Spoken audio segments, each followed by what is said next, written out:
Среди растений-целителей мать и мачеха – это патриарх. Лечебные свойства ее известны давно. В первую очередь мать и мачеха известна как отхаркивающее средство. Возьмите 1 столовую ложку листьев мати мачехи и залейте 1 стаканом крутого кипятка.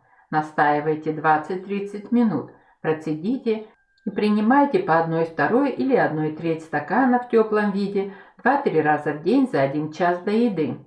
Целители утверждают, что свежий сок мати мачехи более эффективен, чем чай из сухих листьев.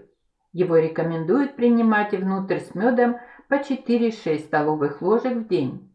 При сильном кашле и удушье народная медицина предлагает вдыхать дым подожженных сухих листьев мати мачехи или принимать внутрь приготовленный из них порошок с медом, обязательно запивая теплой водой.